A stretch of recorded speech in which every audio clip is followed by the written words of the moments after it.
Good morning, and welcome to Interact America. I'm Joe Washington. If you asked me in one word to describe today's show, the word would be enrichment.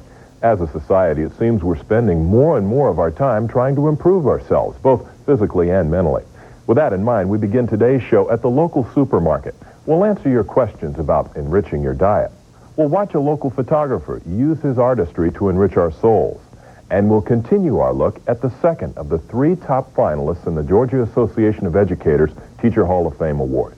This week's finalist believes in using everyday practical experiences to educate and enrich the lives of her students. But first, a look at a program that's changing the lives of young adults all over the country. Men and women who've been dependent on the welfare system for years are discovering a new way of life. They're being exposed to programs designed to teach them self-sufficiency. One of those programs was pioneered right here in the state of Georgia.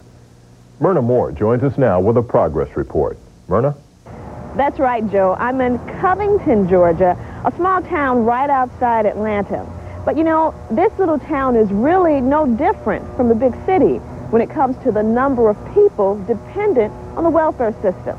But the numbers here are dropping, thanks to a program called Peach. What happened in social studies? Notes. Mama! What grade you get? A in social studies. So you did pass that test? Yeah. Oh, great! Oh, you passed! I pray for different things. One of the things that I pray for the most is being a good role model for my children. Being a positive role model for them. 10 years ago, that was an easy task for Priscilla Lewis. Today, the mother of 10-year-old twins Martina and Martell struggles with that responsibility. The struggle began a little over a year ago when she lost her manufacturing job. Each day, I would go to the unemployment office looking for a job. I would ask friends. I would go into businesses. I would interact with people. I would go to my church. I would do whatever I could do to get help, to some type of help. Because I did not, my fear was the next step was to be homeless. But there was one other option available to Priscilla: welfare. She took it reluctantly. I felt very depressed. I felt as though that I had did everything I could do. I was very embarrassed. I kept it undercover.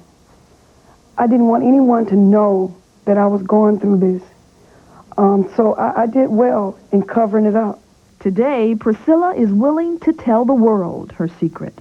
Her boldness emanates from what's being taught in this class. 1, 2, 3. I am great! That came from years of people telling me that they were stupid and nobody loved them and all that, and so I decided every morning we'd stand up and tell ourselves how great we are. If you're okay just as you are, then why are we changing ourselves? Because you're okay when you change, too. Melanie Burton is helping people like Priscilla turn their lives around. Melanie is an instructor for the Peach program, Georgia's answer to welfare reform. Peach stands for Positive Employment and Community Help. All of the women in this program are mothers on welfare. Peach is a 6-month-long program that each county in Georgia has adopted. But not all programs are alike. Take this class, for instance. It's called Job Readiness, Life Coping, and Social Interaction. It lasts for 6 weeks and is Melanie's brainchild. We found as we went along that skills were one thing that prevented them from getting a job, but also family life and a lot of underlying issues that needed to be dealt with, and that's kind of what we do in this 6 weeks. We look at all the hard knocks and all the barriers and everything that has happened to get them to where they are now and what we can do to change that. So it gave me the desire to want to do more things to make it better. Students also take courses in public speaking, learn computer skills, and take basic English and math courses. It's a rigorous 6 months. We tell them up front, we're watching your attendance, we're watching your behavior. These things determine whether you get reference letters from us. These things determine where you're going. Melanie, your teacher, she tough? Oh, yeah. She's challenging. You know, she makes us think about what we want to do and where we want to go. The program is also innovative.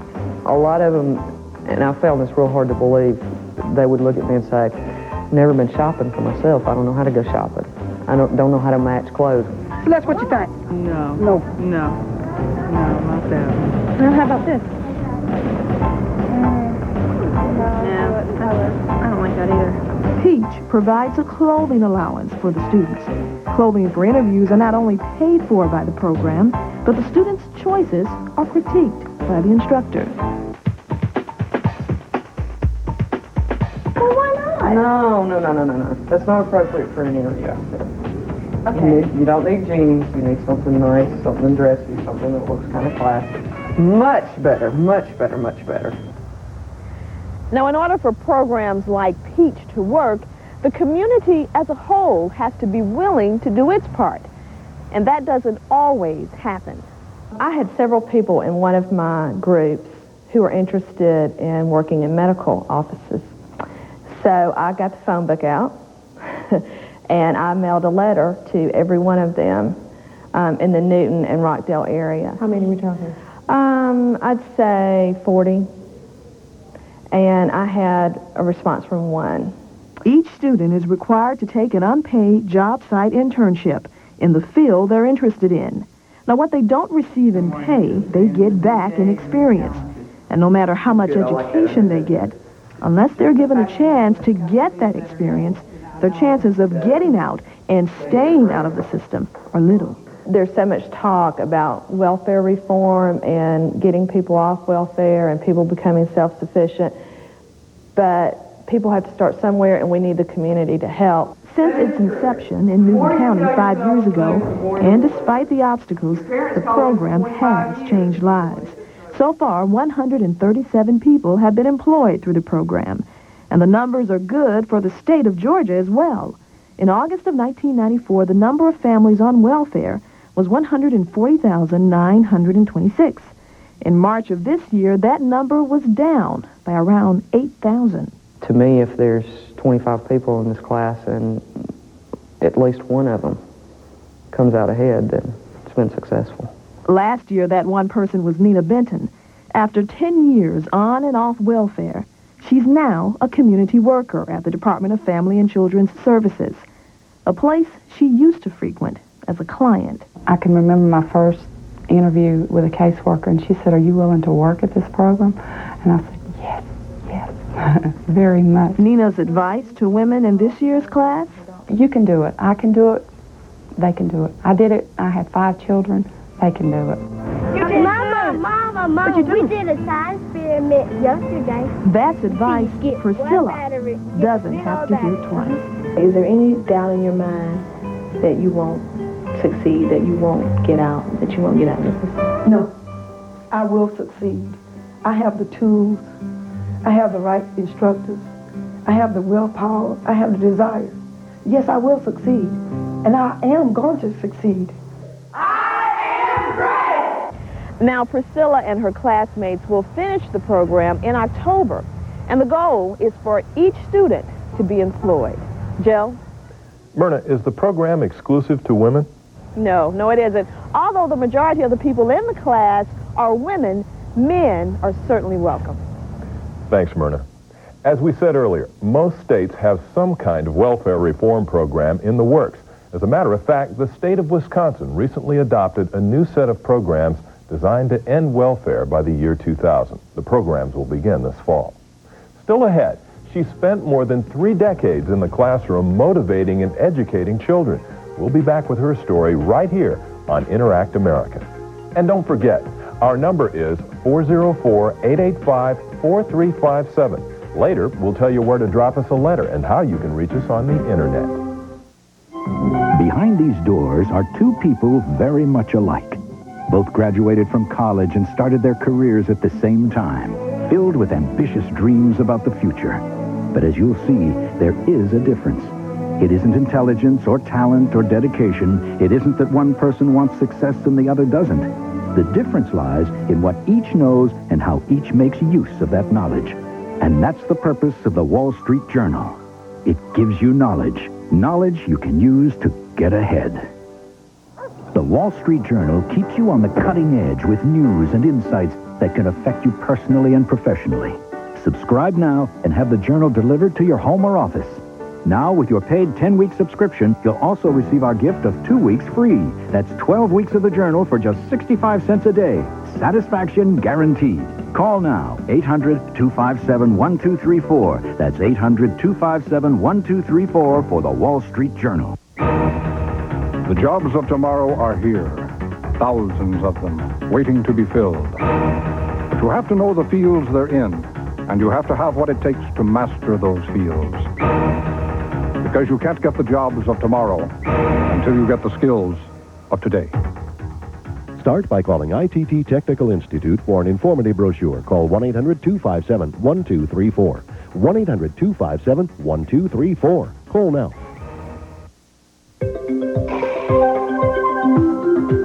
There's a right way and a wrong way to cut fresh flowers. Cutting a stem in the open air can block moisture from getting to the flower. So always cut your flowers underwater with a sharp knife at an angle. And be sure your flowers come from 1-800-Flowers, because we've developed a 10-step freshness care system that will keep your arrangements fresh for a week, guaranteed. At 1-800-Flowers, we're always on the cutting edge. Just call our name or visit our stores.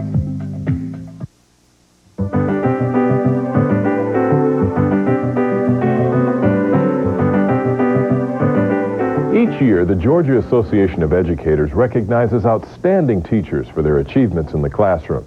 The field is narrowed to 3 finalists. Last week, we introduced you to Lunell Beecher of Augusta, Georgia. Today, we'll spend time in Ann Griner's classroom. Ms. Griner has been educating and motivating children with special needs for over 3 decades. And as I found out, her class at Atlanta's Grady High School is well known as a place where students learn the essential skills of being self-sufficient. Where are you going to put that? If you want to keep up with Ann Griner, you'd better bring your walking shoes and a can-do attitude. Because if there's one thing teaching special education has taught her, it's to never give up. My principal gave me a month to visit special ed classes to convince me it was not what I wanted to do. I saw students doing things like cutting out calendars or whatever. And I made it a goal at my time then when I was 20 that I would find a way to make it productive for them. I probably have the same enthusiasm the first day of my 35th year as I did the first day of school. You won't find Mrs. Griner's students cutting out calendars. She believes in learning through real-life experiences. What's one ingredient you need to make chocolate chip cookies? Butter. Right. This morning, the students are planning a reception to welcome officials from Bridges, a school-to-work program sponsored by the Marriott Foundation that teaches the kids skills in the food service and hospitality industry. Mark, where's the grocery list? Mrs. Griner regularly takes her class on the road to make sure her students know how to take a project from planning stages Okay, that's what we need. to finding the best buy Potato chips. Come on. to completing the purchase. All skills that many adults take for granted. And then it's back to class to prepare the meal.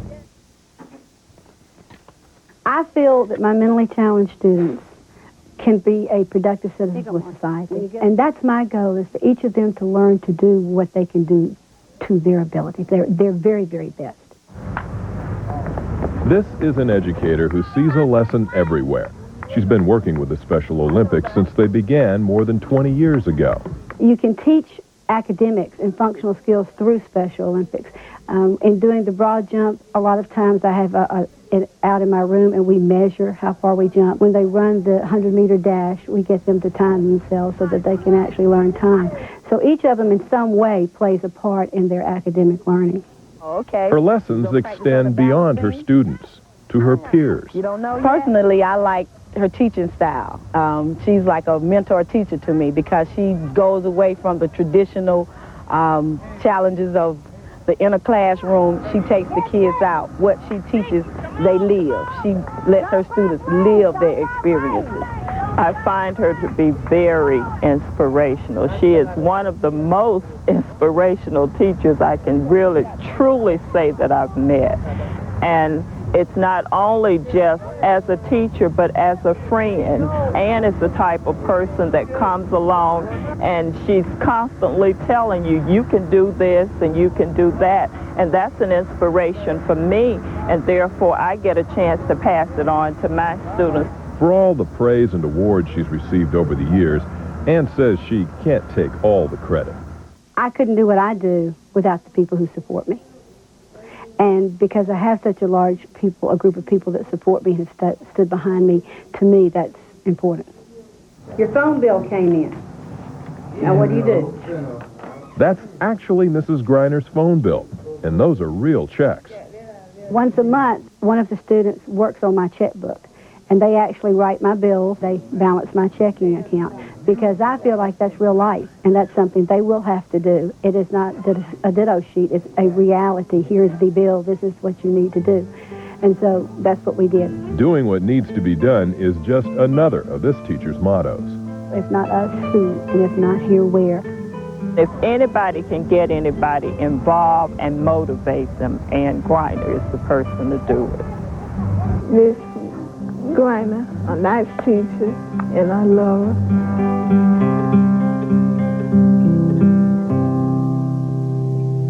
Next week, you'll meet teacher number 3, and we'll announce the recipient of this year's Teacher Hall of Fame Award. Coming up, it's what you always wanted to know but never asked about healthy eating. Hi, I'm Michelle. I was wondering, there are a lot of fat-free foods out there, but does fat-free always mean healthy? We'll have the answer to that question coming up next.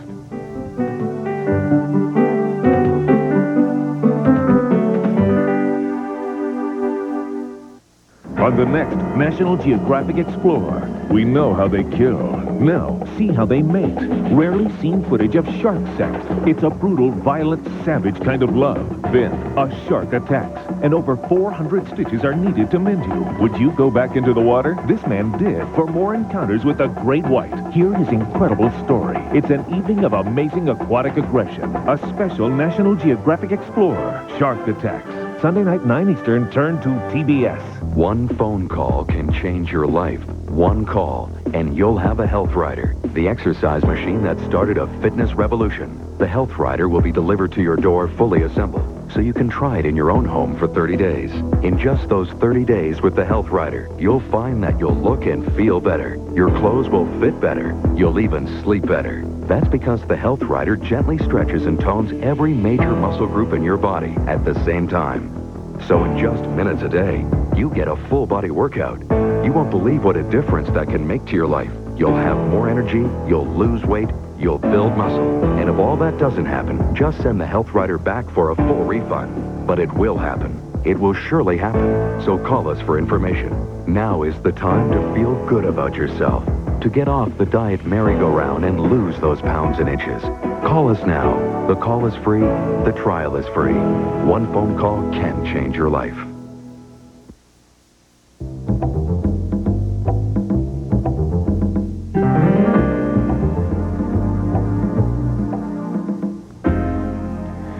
We've all heard it before. You are what you eat. So if you haven't been feeling your best lately, you might want to reevaluate your diet.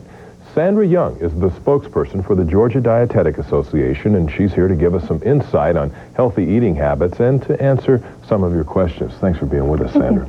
Now, not long ago, the Surgeon General issued a report stating that 8 of the 10 leading causes of death in the United States are nutrition-related. Now, you'd think with so much nutrition and dietary information out there, we'd be eating more healthful diets. What's going on? That's right, Joe. In fact, your choice of diet can influence your health both now and in the future.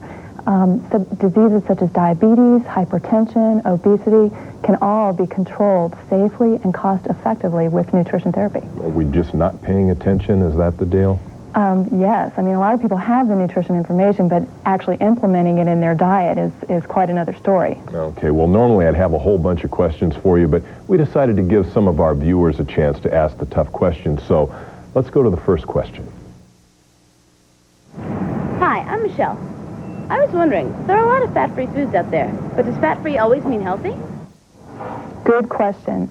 Not necessarily. Foods can be free of fat, but still have a lot of calories in them. And in fact, it's calories that add additional weight that we don't always want.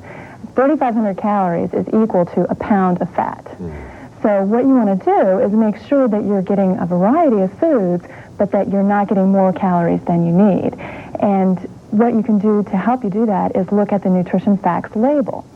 Now, foods that are low in fat will be 3 grams of fat or less. Foods that are fat-free will be 0.5 gram of fat or less. And you also want to look at the serving size. Make sure that the serving size is what you're actually eating. Stick to 1 or 2 servings of those fat-free cookies instead of eating the whole box. And so a little bit of fat would be okay? Oh, sure. A little bit of fat is fine. Okay. Let's check out our next question. Hi, my name is Sabrina. On most food labels, we see a sign that says total fat and saturated fat. What's the difference? Okay. The difference is that saturated fat comes mostly from animal products.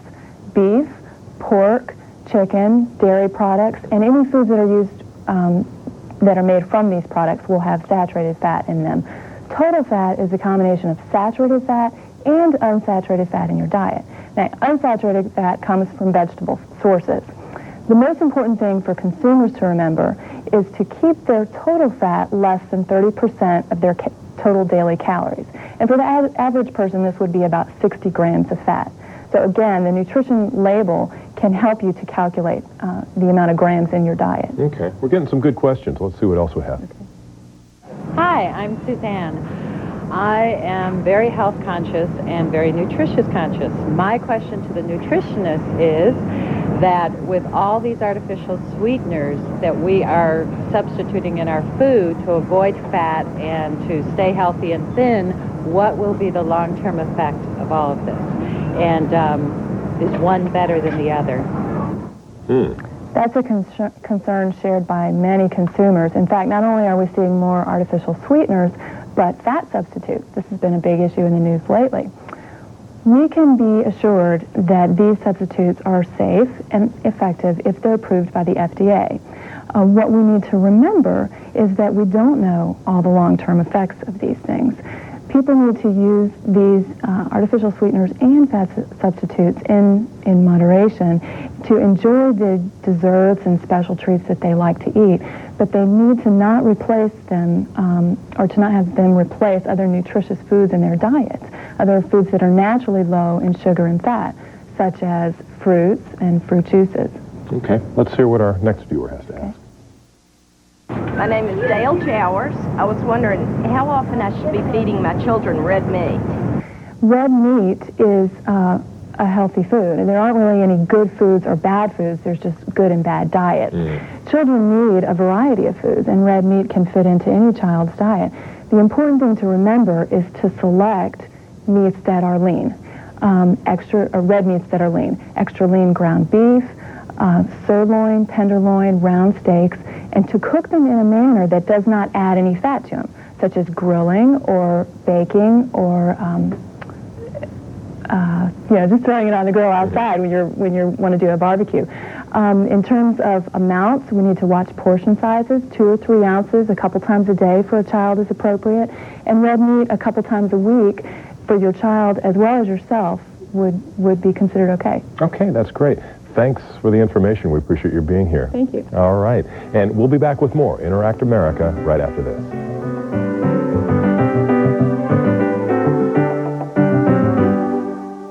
National Geographic Explorer, 9 Eastern, every Sunday night, only on TBN.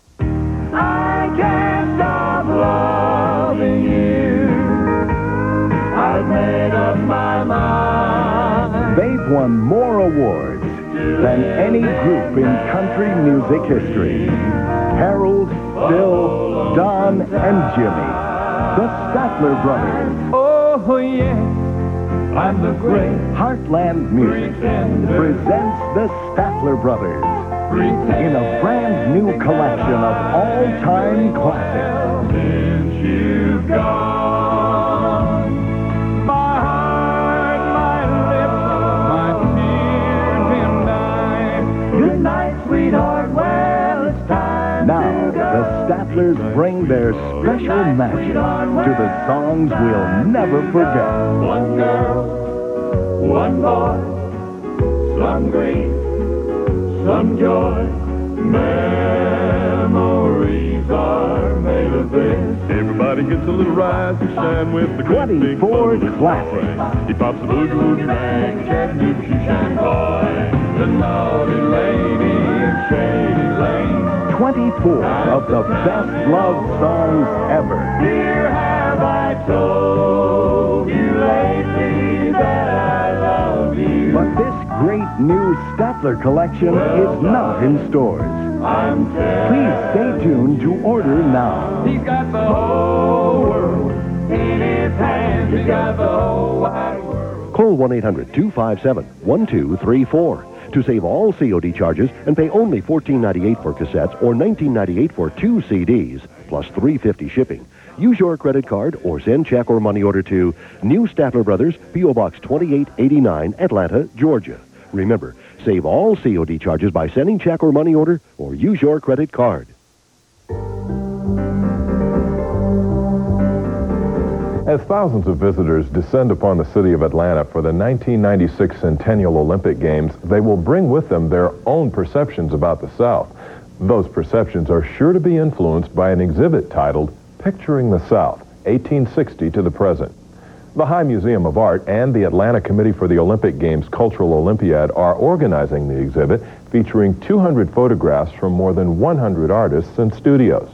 Karen Daniel introduces us to one of the artists who literally creates the big picture of the contemporary urban South. The photo shoot begins like any other, choosing the backdrop, setting the lights, finding just the right angle from which to shoot, and of course, taking the picture. The most glaring difference is the size of the camera. Talk further with the artist and you find that the giant Polaroid camera isn't the only unique thing about Dawood Bey and his artistry. I became involved in photography pretty much by chance.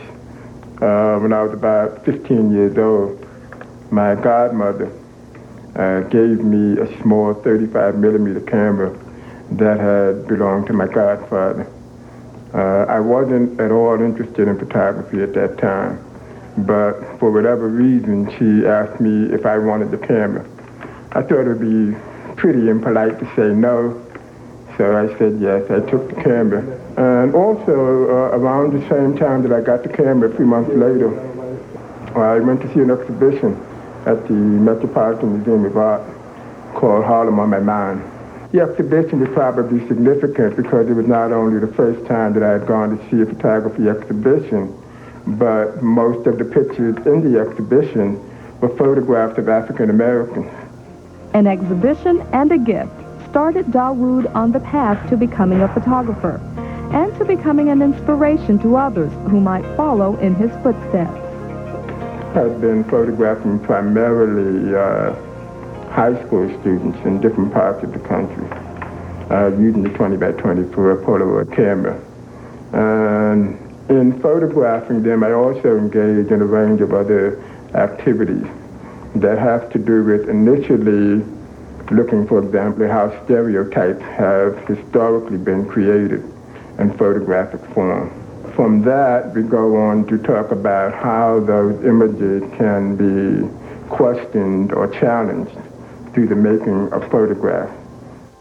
Dawood was commissioned by Atlanta's High Museum of Art to create photographs of students at Tri-Cities High School as part of the Cultural Olympiad's Picturing the South exhibit. He sees the experience as a chance to educate the audience that will see his work, as well as to educate the students featured in the photographs. So this is a different kind of situation in that I'll be here for a shorter period of time than I have been in other situations. So the educational component will not be as extensive as it has been in the past. Although the other aspect, which has to do with my being an African-American artist and being here at the school and making myself available to the students, is very much a part of what this project is about also. Because I do remember when I was starting out that very early on I met an African-American photographer, and that was the first time that I realized, there are other black people doing this. Maybe you can make a living at this after all.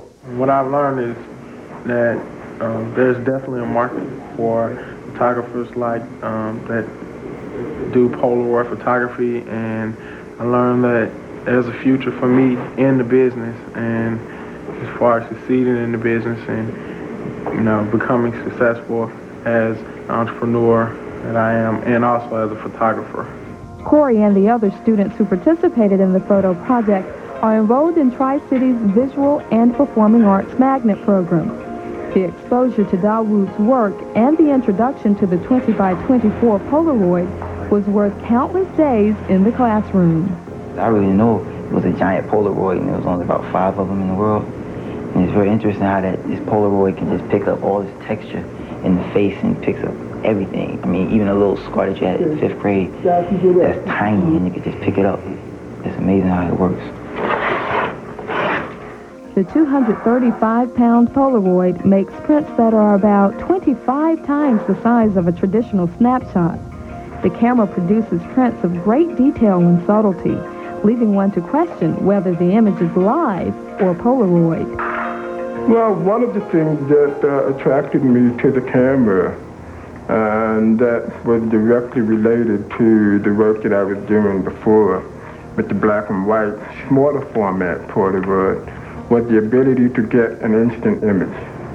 And also, I had been photographing in the street for so long that I wanted to make a fundamental change in the way I was working by changing from the street to the studio.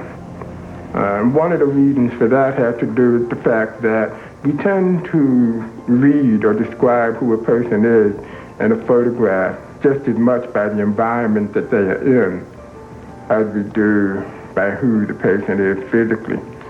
And I wanted to eliminate this whole reading of the person through the environment and make pictures that concentrated your attention, in a much more intensified kind of way on the person themselves. Some people say I act kind of crazy sometimes, but right now in that pose, they wouldn't think I was. They'd be like, it's a very serious moment, like a mature look, but with their young style, maturity with a young style.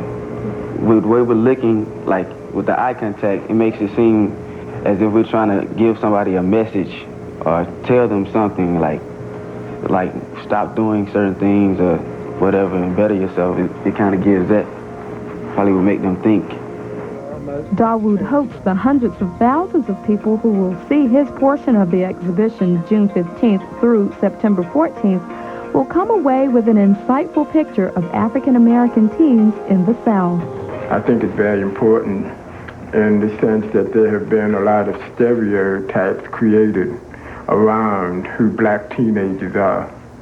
And I want to, through the work, begin to, in my own way, question and challenge these notions of who African American teenagers are, who young black male teenagers are, and so on. I think also it fits into the project in terms of my own vision as an artist, which is about trying to push the medium of photography further. The oversized Polaroid camera that Dawood Bey and the dozen or so other photographers use have taken the camera to new heights artistically. The camera was originally designed to make replicas of museum artworks in 1975. We hope you've enjoyed today's show, and as always, we invite you to write us at 1050 Techwood Drive Northwest, Atlanta, Georgia, 30318, or you can reach us on the internet at interact.america@turner.com. Thanks for joining us on Interact America, the show that brings you online with the issues that concern your community. I'm Joe Washington.